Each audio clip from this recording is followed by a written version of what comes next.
Right, can everyone hear me okay? Yep. Yes. Right, you have to be careful with the microphone because they're recording and stuff, but as long as you can hear me. So there's a couple of familiar faces, lots of new ones though. So for the people who don't know me, my name is Ian and I am an accessibility specialist. So I work partly directly with studios and with publishers and also in the wider industry as well, and advocacy kind of stuff. And what I've got for you today is a bit about mobile. So I'm going to give you a few examples of things that you can implement in your games. I'm also going to talk a little bit about why it's important.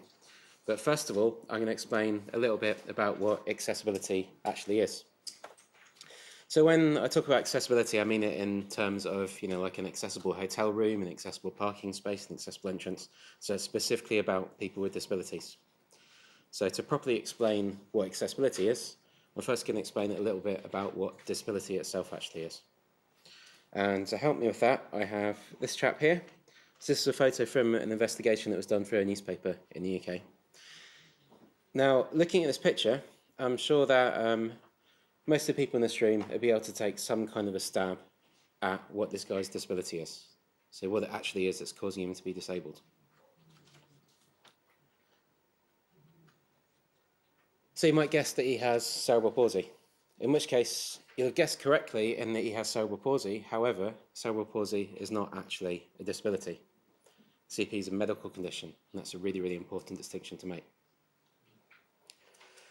So what else could it be then? He might be thinking about the fact that he's in a wheelchair. Again, obviously, yes, he's in a wheelchair, but a wheelchair is like a pair of glasses, right? It's a piece of assistive technology that's actually helping him go about his day. And he was going about his day just fine until he encountered these steps, trying to go into this bar to meet his friends. And that's actually what disability is. It's a mismatch between someone and their environment. When a medical condition comes up against some kind of a barrier, resulting in difficulty performing a day-to-day task. And these barriers are often put there by another person. Someone decided that the front of the building should look like that. And these kind of barriers, whether it is a flight of stairs, whether it's a shelf that's too high, whether it's using red and green for team colours in a death match, they're put there by designers. So as designers, as developers, as content producers, we actually cause people to be disabled. Which is kind of a bit of a heavy thing to get your head around. There's also the flip side to it as well, that by being aware of what kind of barriers can be encountered, we can actually avoid or remove those barriers and prevent disabling situations from occurring. And it's that process that's known as accessibility.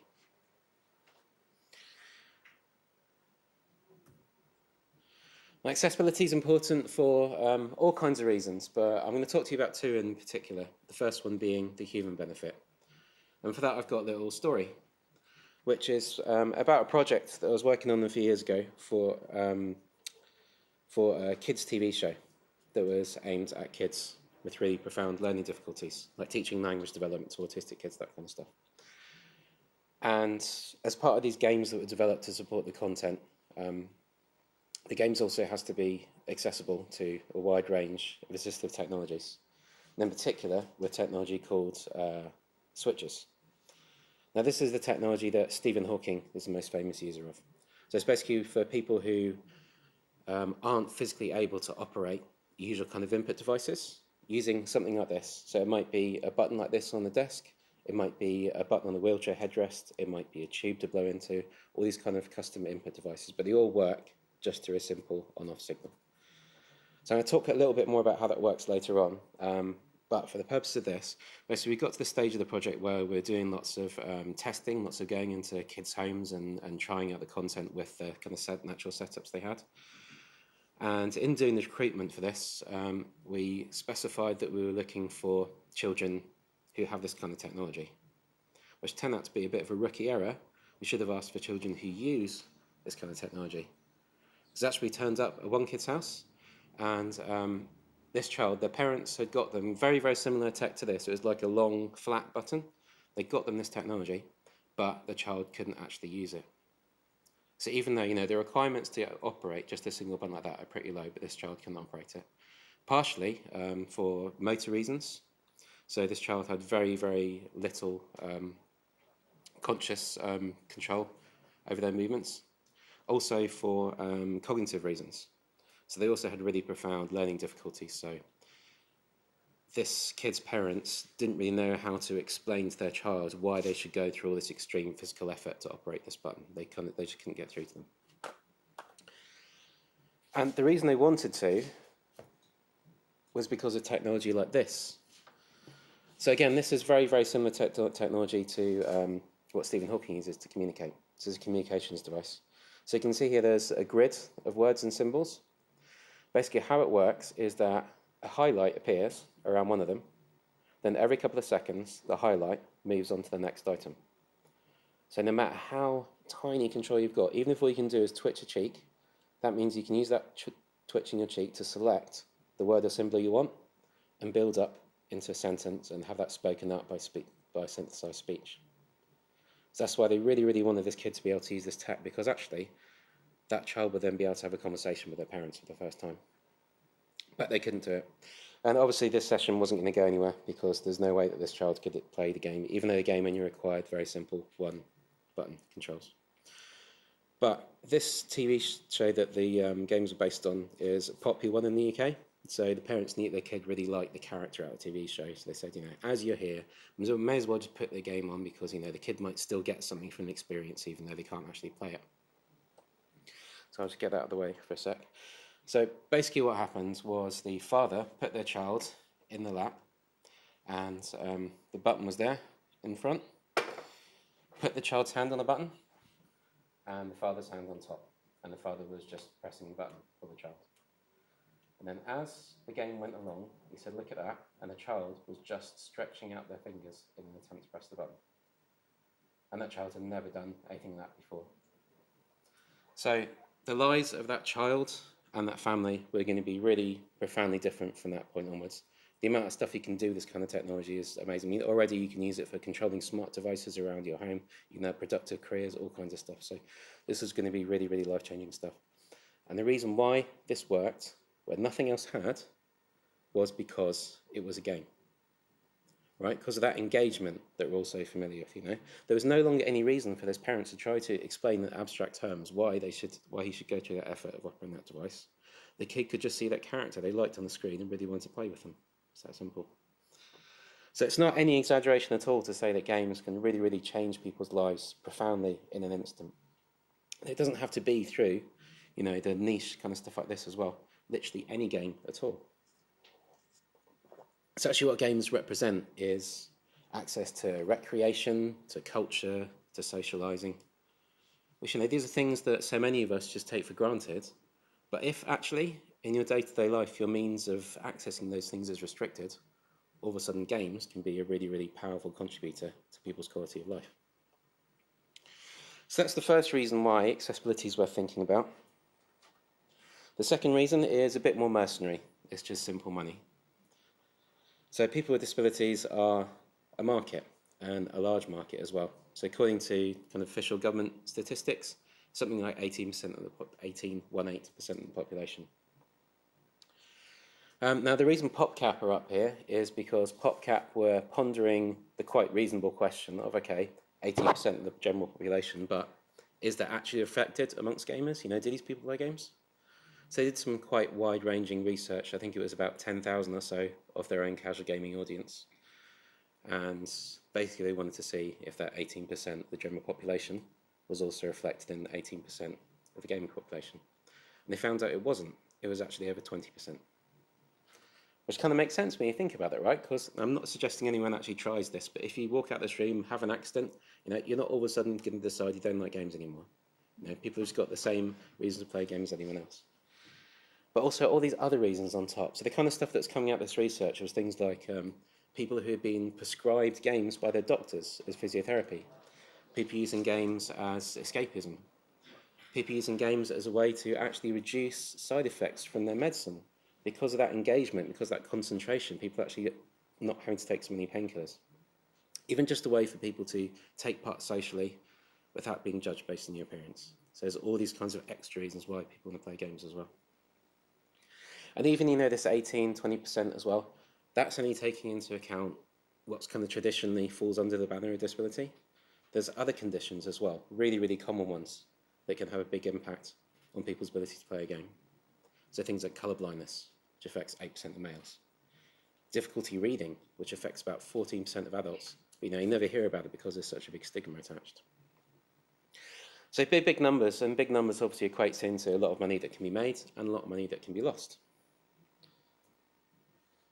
And for an example of that, I have Candy Crush. So the reason I've got Candy Crush is up here is because what you're looking at the moment is basically a textbook example of how you should design for colorblindness. So everything on the screen here has got a symbol and a pattern, a shape and a pattern, as well as a color to differentiate it. So no matter what kind of color perception issues you've got, you can still tell everything apart. Until the bombs are introduced.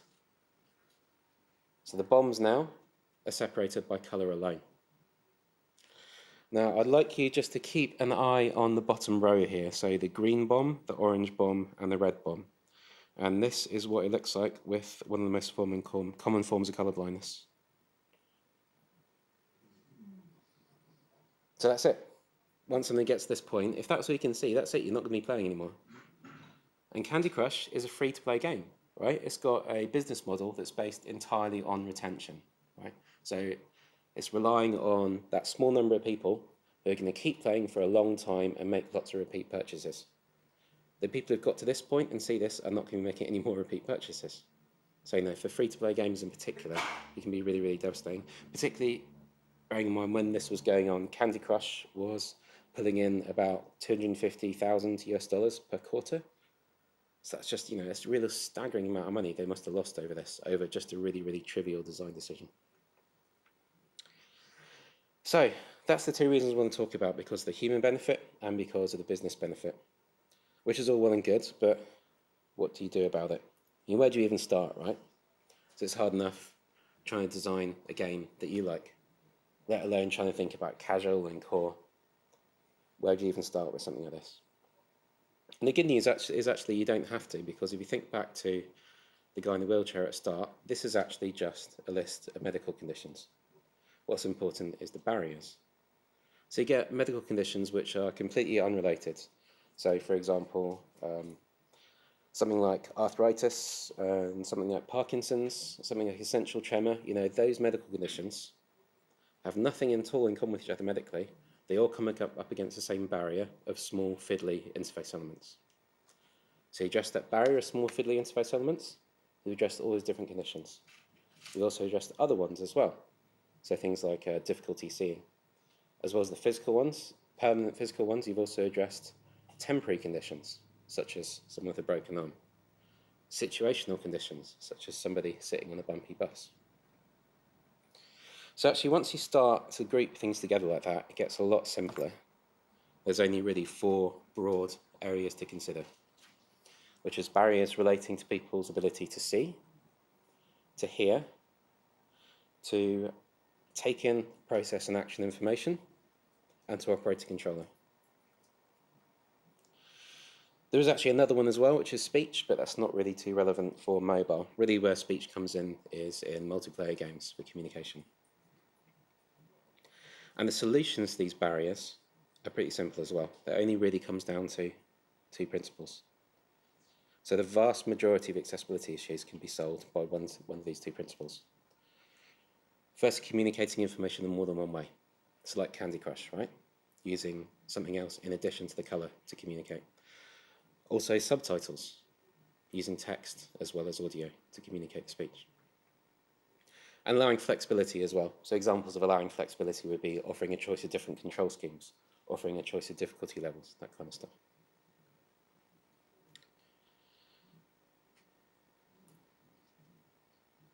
So that brings me on to the next part of the talk, which is a quick overview of some of the kind of things that can help with mobile games specifically, mobile-specific accessibility issues, starting with vision.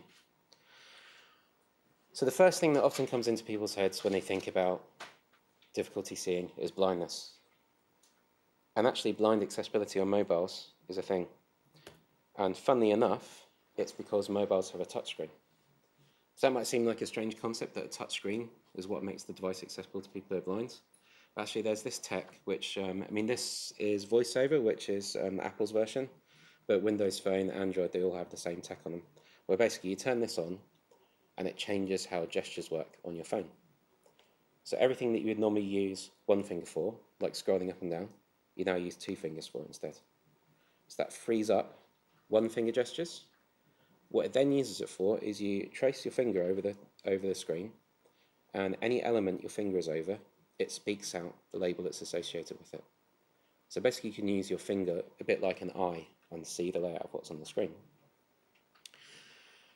So in theory, that would work really nicely for interface games, games that are based on like a static interface, you know, things like Armello, things like Tin Man games, all that kind of stuff.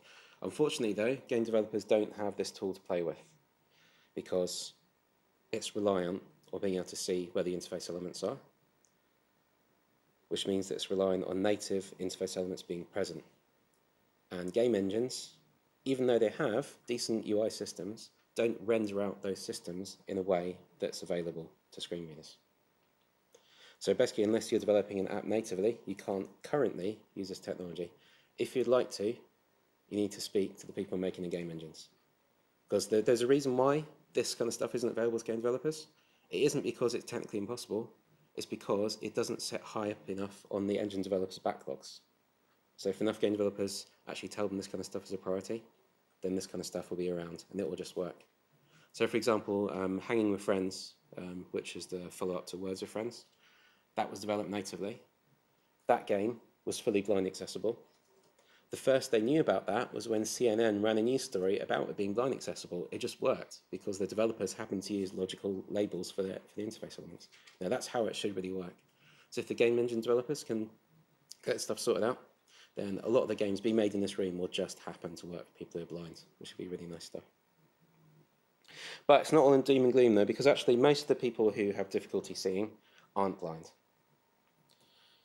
There's all kinds of different conditions, from like cataracts to glaucoma and all kinds of stuff, but basically the barriers people come up against are two things. It's about size, it's about contrast. So this game is an example of what not to do. So I go around telling everybody this, and I know the developer of this game, he loves it. But anyway, so basically you can see everything on here is, even on this big screen, it's really small, it's really low contrast. In particular, it's quite difficult to see the things you're supposed to be interacting with, which in this case is the cogs. The mechanic of this game is about swinging in between the cogs. And this is with 20/20 vision as well. By the time you introduce even a moderate level of impaired vision, things get a whole lot harder. And of course this should look fairly familiar as well, because like I was saying earlier, this isn't just about people with permanently impaired vision. It's also about people who might be playing in direct sunlight, might be playing in power saving mode, might be playing in a particularly small screen. They all come up against these same kind of barriers. So the considerations you make can help a really, really broad audience. So this was the early stage of the game. The developer knew that there was a problem with this, and this is what he ended up with. So you can see it's some fairly simple changes, but they make a really big difference. So you can see everything is much more clearer, much easier to see, particularly really, really easy to distinguish the things you're supposed to be interacting with from the things that you aren't. And he actually didn't stop there either. He took it a step further. So what you're looking at now is, if you look at the slider on the top right, basically all he's done is put a rectangle in between the foreground and the background, and allowed that to be tinted from transparent all the way to white, all the way to black. That means customizable contrast. And this took him about a quarter of an hour to implement, and most of that time was actually spent getting that slider working. But even with taking into account, I mean, there are a few games that do this, not very many. This is really kind of the pinnacle. Even if you just concentrate on this stuff, you know, if you just make sure things are decent size, decent contrast, then a lot more people are going to have an enjoyable experience with your game. What's the name of this game? Epic Eric. Yeah.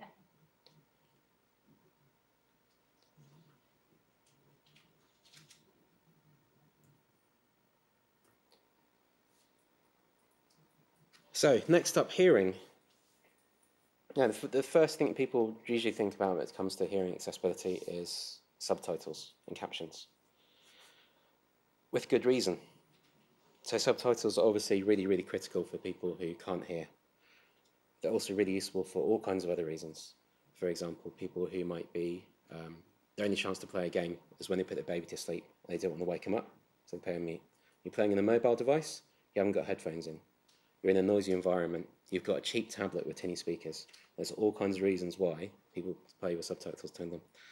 So it's not really surprising to see data like this. So disclaimer here, this is not scientific by any means. This was like a straw poll on the website of about 500 people. But even so, it's starting to tell a bit of a story. So bearing this in mind, it's a shame that subtitles in games are terrible. And I do mean in your games, across the industry. And this isn't just coming from me. This is from a single page of a thread on the EOGAF. If you really want to punish yourself, have a look at the URL at the top. There's 7 pages of this stuff. So, you get the general idea.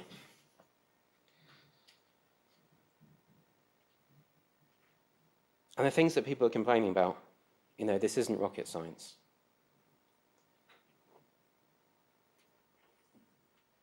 This is the kind of stuff you should be aiming for. So you can see here everything is in a mixed case, clear, easy to read font. It's a decent size, and it's got decent contrast against the background. Those two things in particular, size and contrast, are by far the biggest complaints people have. And actually, this kind of stuff, it's been solved in other industries so many times, like DVD, movie, TV. There's loads of really good standards out there for how you should do subtitles. So this is what you should be aiming for as a minimum. I say as a minimum because, actually, there's different use cases for subtitles. So you've got some people who are completely reliant on subtitles, who need to be able to have them as clear and obvious as possible so they don't miss out on a single word. The other end of the spectrum, you've got people who will only glance at subtitles occasionally, who want them to be as subtle and unobtrusive as possible. So actually each one of these 3 options on the screen is actually the preferred option for a different group. Which begs the question, which one do you go with? Well, the thing is, this is a digital medium, so you don't have to choose one. You can let people choose themselves.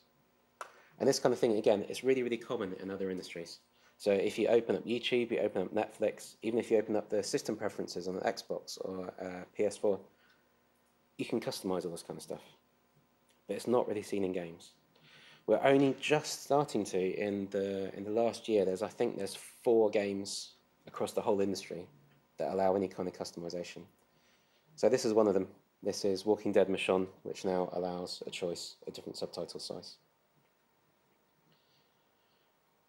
So there's a few games now that offer subtitle size. As far as I'm aware, there is one single game in the industry that allows this black rectangle to be customized, which is Life is Strange. So that allows you choice of opacity, allows you the ability to turn it on or off. Obviously, that's a really, really easy thing to do. But at the same time, if you want to be at the pinnacle of cutting-edge development in the games industry, let people turn that black box on and off. So as I said, there's loads of really good standards from other industries that we can just rob. You know, this doesn't have to be an R&D job to figure out how to do subtitles well. It's all laid out there already by loads of good research. So if you check out this URL, this has got loads of other good advice on subtitles. So everything from like how many characters you should have in a line, you know, all that kind of stuff.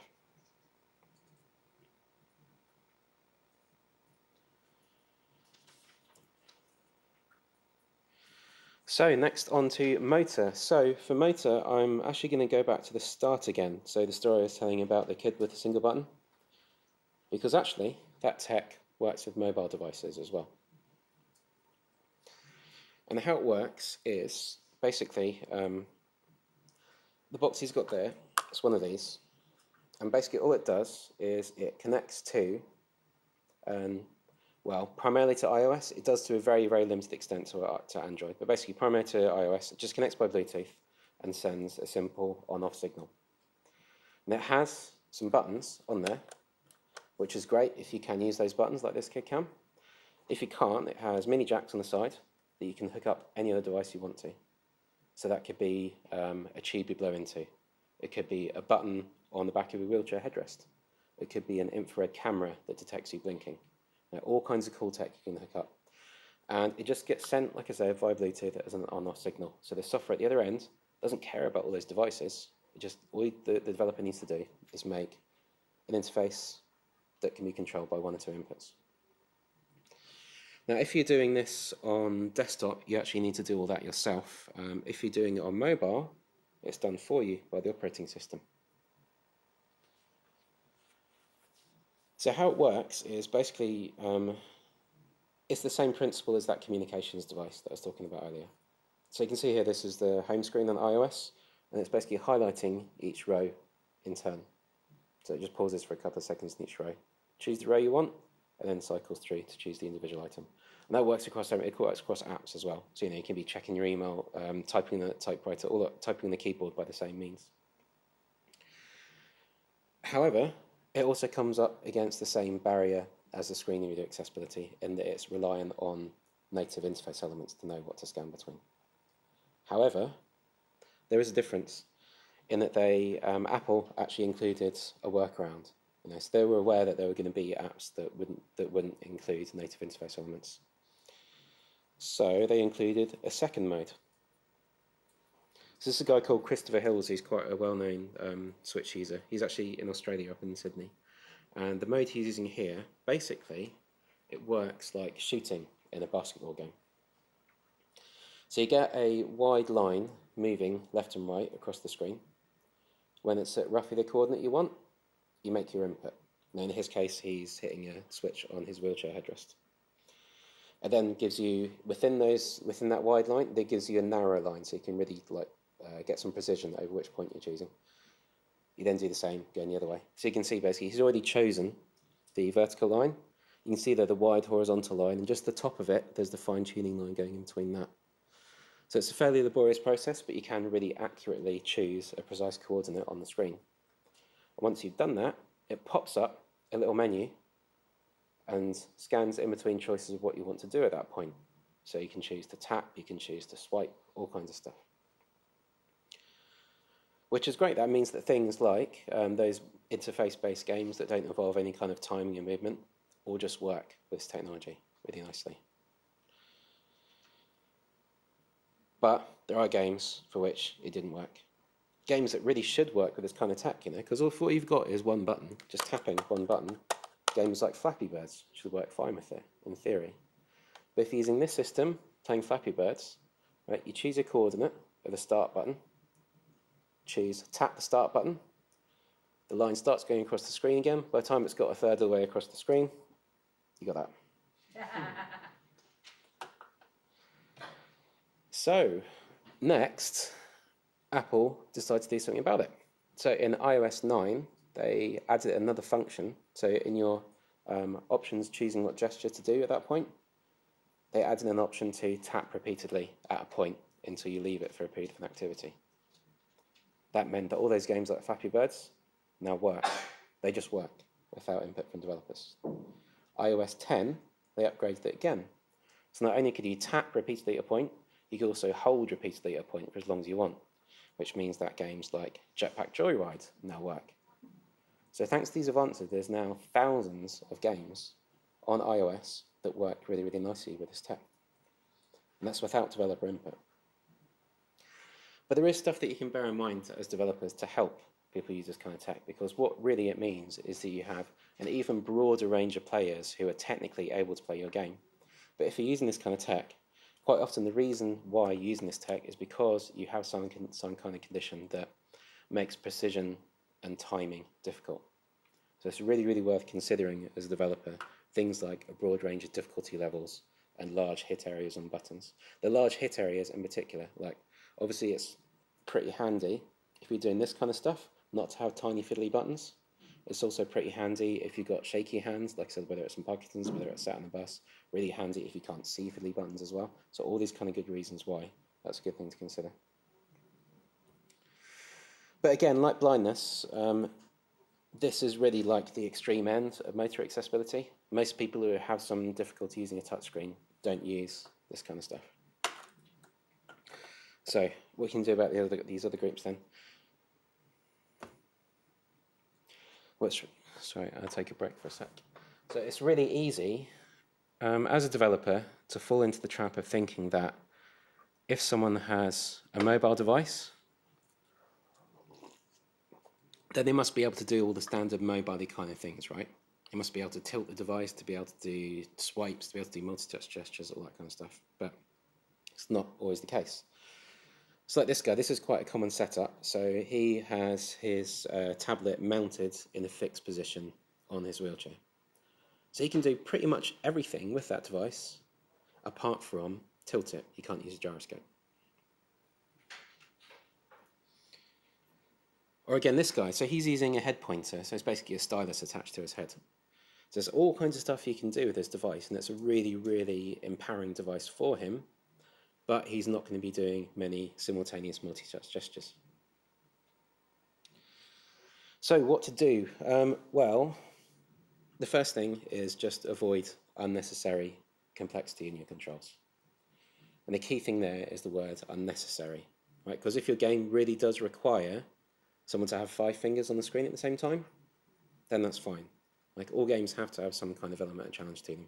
But it's just worth thinking, is that really necessary? You know?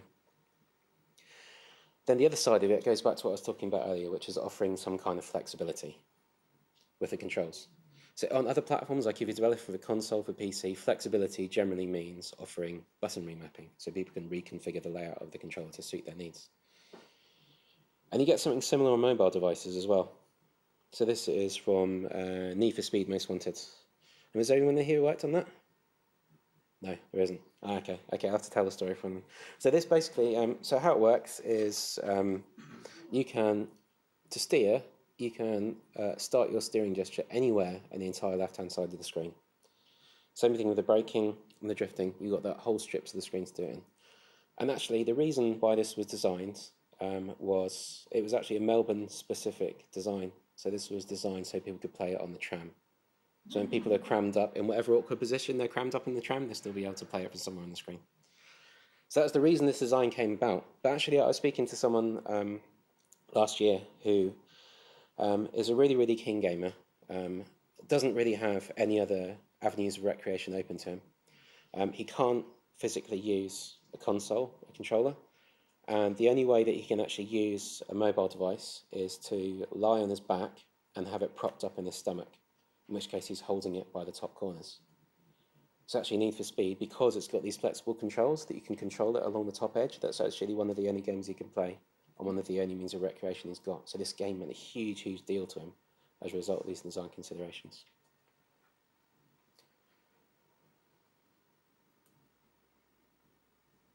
Also, we have another local game here as well. This is a different kind of flexibility.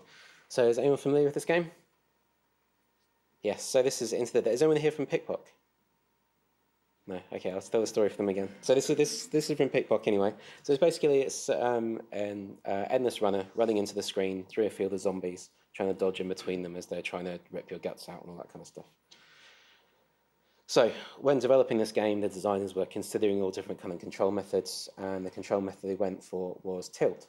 You know, they thought about all kinds of different methods, but you know, that was going to be the one that was fun. You know, they were the designers, they understand what fun is, so they're going for tilt. And actually, Hadley Burnley is a researcher there. He persuaded them to include some other options right at the end of the development on the basis of accessibility. So like the guy who's got the tablet mounted in the fixed position, was explaining to the team, you know, there's some people who aren't physically able to tilt, so like, okay, cool, fair enough, we'll add in a few extra options. So this is what they ended up with. So as well as tilt, you've also got buttons on either side and virtual thumbstick on either side as well. So basically, I thought they were doing this, you know, through a bit of altruism. That, you know, there will be some people who can't physically use the default tilt controls, but everyone else, anyone who can, is going to use the tilt controls because those are the ones that are fun. Now, where it got interesting was they tracked the data on how many people were using each control scheme, and the data they got back was 25%, 25%, 25%, 20%. So actually what they thought they were doing just through altruism for a small group actually made the game a better experience for the 75% of their players who prefer not to use tilt controls. So that's all the examples that I have for you today. Hopefully that's been a nice overview of some of the kind of things that you can include in your games. This is a free resource. It's gameaccessibilityguidelines.com, and it's got loads more of the same kind of stuff. Some of the other things I was talking about earlier, like colorblindness, difficulty reading, and across all different platforms as well. Now, I do have one last thing for you before I finish, which is a bit of audience participation, because I know everybody loves audience participation. But it won't be too painful, I promise. So what I would like to see is a show of hands of all of the people in the room who are planning on giving up gaming by the time they reach the age of 65. No takers. So, I told you it'd be painless. So the reason that I'm asking that is because those kind of figures I was talking about at the start, that 18, that 20%, by the time you're over 65, that figure's actually 50%. So that's another really, really important reason why you should be thinking about stuff. Not just because of the human benefit, not just because of the business benefit, but just purely for selfish reasons, to ensure that all of us are going to be able to continue to play as we get older. Thanks.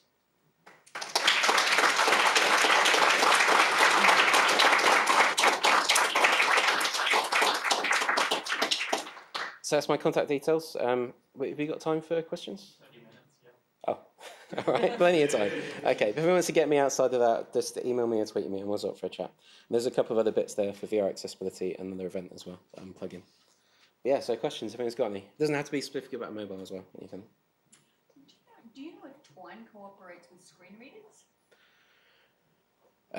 Yes, I do. So the question, I have to repeat the questions because only this is recorded. So the question's about if Twine is compatible with screen readers. It is. And it's actually also compatible with switches as well. They recently did some work on that as well. But yeah, it is. It's actually got its own speech engine built in. If you just search in the documentation. Actually, no, sorry, I got the wrong way around.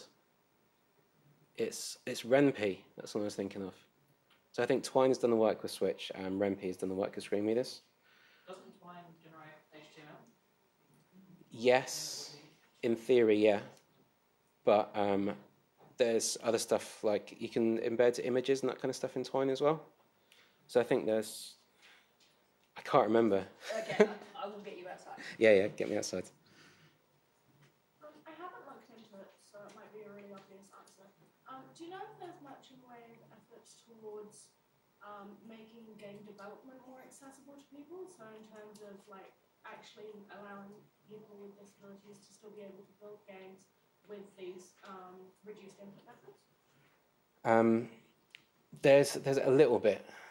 So like colorblindness is considered in a couple of game engines, like being able to customize the colors of axes and that kind of stuff. Not a huge amount. If you're developing natively, then yeah, Xcode is really accessible. So you've got people even who are doing game development using a single switch. So some areas of it there are, other areas there aren't. But there's a growing effort to try and improve that. So I think there's a IGDA SIG in the process of starting up to try and advocate for that kind of stuff. But yeah, so the answer is yeah, there's a little bit, but there needs to be a lot more.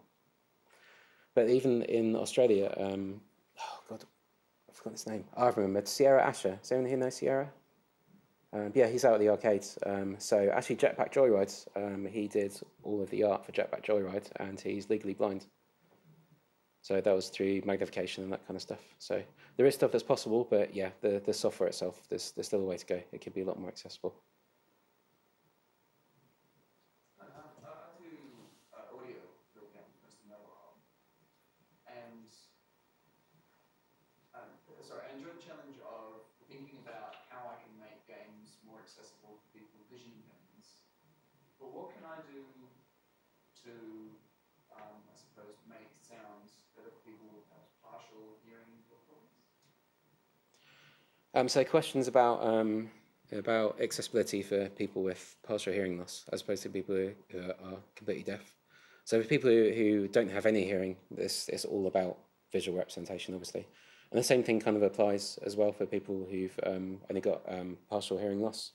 But there are a couple of things outside of that which can still be really useful. Just really, really simple things like having separate volume sliders. So being able to separate, like if people have got difficulty hearing a specific frequency that might make voices really hard to hear against the sound of explosions, just being able to separate the volume control out for those two things, really, really helpful. Also for hearing loss just in one ear, if you can offer a mono toggle, so basically both stereo channels come out equally out of both ears, that's really, really helpful as well. And just like a really simple thing that you can do as well. You mentioned that iOS has pretty good accessibility support. Have you got any tips for Android development? Yeah, so a question about Android development versus iOS. Yeah, so Android's lagging a bit behind. So it has got some basic stuff. So like, for example, the switch accessibility I was talking about, Android only has that initial mode of scanning in between, like let me get it up. So Android just works like this. It doesn't have any of this kind of stuff. But it'll get there. So I guess the same general kind of design considerations, like even if there are groups that can't necessarily play a game at the moment, doesn't mean they won't be able to in a year's two's time, so it's still worth considering stuff. They also have a screen reader on there as well.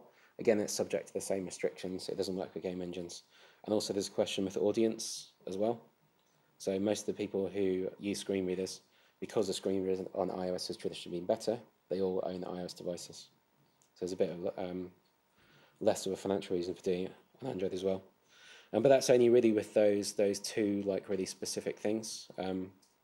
The general accessibility consideration, so stuff about making sure that things are decent size and contrast and flexible controls and stuff, applies just as much across the other platforms as well.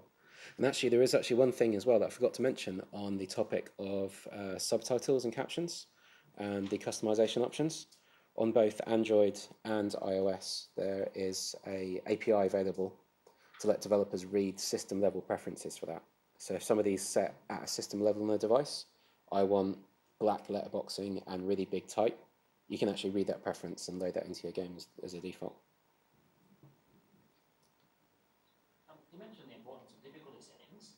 Do you have any exemplars of games that break it down a bit more than just easy to hard? Like, timing for many people is more important, so there might be a difficulty setting around timing and then another difficulty setting around number of enemies or whatever. Are there any games that sort of... Yeah, so question example of games that have more granular difficulty levels, and yeah, absolutely. Yeah, if you check out the if you have a look in here, it's got a guideline specifically about that, doing fine granular settings. It's got a bunch of example games there. But something that's really worth bearing in mind with doing that kind of stuff is complexity of options. So the game that I was talking about at the very start with the kid with the button, that had a lot of that kind of stuff because, it had to be accessible to from like fully able-bodied 7-year-olds all the way down to like 3-year-olds who had low functioning autism and profound cerebral palsy. So there's a huge range of different abilities. So that to be accessible to those different groups, it had to have loads and loads of different really granular options. Everything like all the individual size and speed and contrast and all that kind of stuff. But actually that was the easy bit of it. The difficult bit of it was figuring out how to make understanding those settings accessible to the parents and carers who are using them. And it ended up just being a really, really simple solution, which was just some presets. So even if you've got loads of really complicated settings, just have like a few most common things. Like, classic being with controls, button remapping. So if you make someone have to remap their controls every time, it's a lot of work. If you just offer like the presets like Southpaw and stuff, that's not going to meet everyone's needs. But you can just do both, right? So you just have like 4 presets, like standard, Southpaw, Nomad, then custom. Then it's only actually the people that need the custom stuff that have to go through all the effort. The same kind of thing applies for other settings as well. Sorry, that meandered a bit, but yeah. So for specific examples, yeah, if you just check out in here, there's loads of examples in there. Yep. I just wanted to see if you had any sort of comment on games like Pokemon Go, because when that came out, its first wave of commentary was about how great it is that games get people out of the house, and then the second wave of commentary on that was about how alienating it was for people who didn't have the same level of mobility as other people, they weren't able to participate fully. And I think with sort of augmented reality mobile games, there might be more games like that to come. And you had any comment about how designers should be balancing basically the need to, help people be more mobile and get out of the house versus people who that isn't as much of an option. Yeah. Yeah, that was really interesting seeing Pokemon Go. Well, just the sheer amount of discussion there was about accessibility, which I haven't really seen about any game before. There's even organisations like American Foundation for the Blind and stuff. Like these organisations which haven't really even thought about gaming before are now kind of becoming part of the conversation. And amongst gamers as well, the amount of gamers that were talking about this stuff, which, you know, like 5 years ago, if gamers started talking about this kind of stuff, they would get jumped on quite viciously by other gamers. That doesn't really happen anymore. So just an aside, that's been a nice side to it, seeing that kind of shift. But in terms of the accessibility at stuff, yeah, there was loads of stuff they could have done in Pokemon Go, even just really simple stuff. So I can remember whether it's the gym or something that is basically changed between purple and blue. So if you're red, green, colorblind, basically if you're red deficient, you can't tell the difference at all. Even things like requiring the swipes and stuff. There's a lot of stuff in there which is just completely unnecessarily inaccessible. They haven't really considered accessibility at all in the game. So there's a lot that could be done. In any game, there is a limit to what can be done, because basically, to meet the definition of a game, there has to be some kind of a challenge involved. And any kind of a challenge is going to be a barrier to someone. So there's always a limit to how much you can do, but in pretty much every game, including Pokemon Go, there is a lot of unnecessary barriers still that could have been avoided. And even basic stuff. Actually, there's a nice video. If you look up Komodo, spelled as in Komodo dragon, Komodo Pokemon Go, there's a really nice video of someone who's playing Pokemon Go using one of these. So they're basically going around town in the electric wheelchair, and quite a big barrier in Pokemon is the swiping to throw the Pokeball. But actually part of that software on iOS is you can basically record a macro of like record a swipe, and anytime this guy pressed his button, it would do a swipe upwards. So then, rather than the complex gesture, it was just a question of timing. So doing the swipe when the Pokemon was in the right position. So there's some ways that tech can help, but a lot of things that they could have done just within the design of the game. I mean, they're already talking about bringing the, I don't know if it's out yet, the wristband. You just press a button and that catches it. Why not allow people to catch it in the game just by tapping rather than swiping? That would remove the barrier for loads of people. So there's a lot of stuff like that. Even the whole mobility thing as well, because that is obviously a key part of the experience, is going and exploring. But there's other stuff that people really enjoy as well. Just the experience of finding and catching Pokemon. You know, even if they never leave the house, that could still be a really enjoyable thing, and that people would be willing to spend money on the in-app purchases to do as well. You know, so yeah, there's interesting suggestions about how to open that up, about that basic experience of exploring your local environment to catch Pokemon. So ideas about like using things like Google Maps to explore the local area, that kind of stuff. So there's lots of potential of interesting things that could be done. Obviously, none of it's happened in Pokemon Go, but just the level of discussion that's happened about it, I'd really hope that, yeah, future games would be able to take some of that kind of stuff into account as well. Yeah, really good question. Yep. Like, when you're wanting to test a game with people with a wide range of disabilities, are there any steps or recommendations? Yep, so finding people to test with. Depends what kind of condition you're talking about. There are some really good online communities. So for blind gamers in particular, audiogames.net and AppleVis. Both of those sites have got forums with a lot of gamers on there. You could also try the Disabled Gamers subreddit. That's got a few on there as well. Also, if you just do a search on Twitter, like if you search for like blind gamer, deaf gamer, that'll turn up loads of people. But in terms of locally, the best way is to find like local organisations in your city. So you have like the big national ones, but the national ones are normally quite protective over the people they're representing. But if you just approach like a local disability group in Melbourne, they'll be falling over themselves to have a play and let you know what they think. In a bit of a similar vein, but more on the technology side of things, do you know any good game development tools, either on mobile or PC or whatever, that will distort visually or audio to mimic certain conditions, particularly colourblindness? Yes, brilliant question. So particularly for colourblind. So this is the questions about tools that will help simulate what people experience. The best one is a tool called Color Oracle, spelled American way, COLOR Oracle. That's a free tool. It's for Mac and PC. It just sits in your system tray. You click it and it changes the colours on your screen. Just pauses the screen and applies the colours of whichever type of colourblindness you want. Really, really good. You can also get them for phones as well. So they're not as accurate for phones because it's affected by like the conditions in the room. But basically, it just takes whatever's coming through your camera and applies the colours. So basically, you can look around with colourblind vision. So it's not so good for testing your designs with, but it's really, really good for getting a feel of what it's like to be colourblind. Color Oracle, coloracle.org. Is that PC only? Or No, Mac as well, yeah. Right. Yeah, so there's all kinds of simulators. Even Unreal's got a simulator built in. Photoshop's actually got a built-in colourblind simulator as well. It's just really, really well hidden. It's under proofing modes. Which proofing mode's supposed to be like, right. But yeah, it's under proofing modes. It only simulates red-green colourblindness as well. You know, there's other stuff it doesn't cover, but just for that, it's useful. But Color Oracle is the most accurate. It's got really, really good algorithms in it. I've never had a false positive out of it, so I definitely recommend that one. I'm going to be really careful about how I frame this question, but as developers who don't have disabilities, how do you make it accessible? Like, where's the line between accessible and potentially patronizing as a game input method? Because obviously you don't know how much is too simplified as an input system, or is that just a case of play testing potentially with the audience that you're targeting? So the question basically is there ever a case of too simple?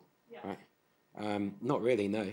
Because I mean, if you think about, for example, the people using this kind of kit, there's not really such a thing as too easy. But as long as you're providing it as an option, that's the thing. That's how you get out of, like you're saying about the like patronising angle. Yeah, I don't know if that's right, but yeah, basically what you're saying is just to always have it as an option, just as wider scale. Options going up as well. So a really nice example of that is Bayonetta. So Bayonetta actually has a one-button mode in the game, where you can. It's not just one button. You still have to use a stick to walk around. But basically, instead of doing all the fancy combos, you just press a single button when you're in the right position, and it'll do it all for you. But at the same time, it goes all the way up to like ridiculously hardcore difficulty as well.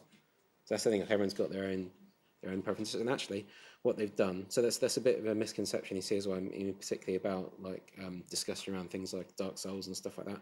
About thinking, that's getting away from the designer's vision. And it's actually not. Like, if somebody can't play the game, that's as far away from the designer's vision as you can possibly get, right?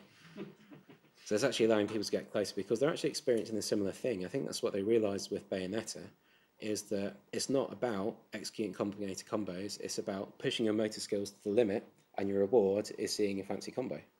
So everyone's actually experiencing the same kind of thing through that kind of flexibility.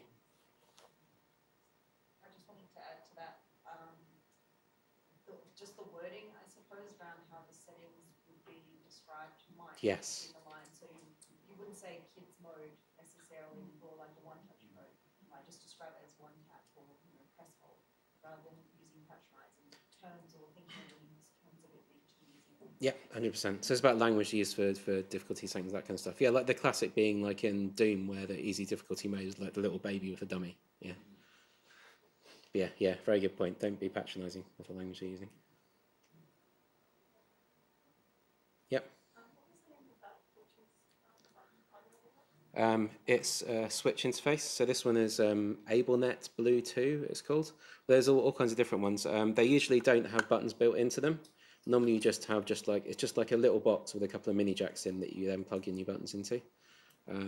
But actually, if you look on, I think recently Apple actually set up a store selling that kind of tech themselves, like selling third-party tech, which is an interesting move for them. But yeah, if you have a look at that, you'll see examples.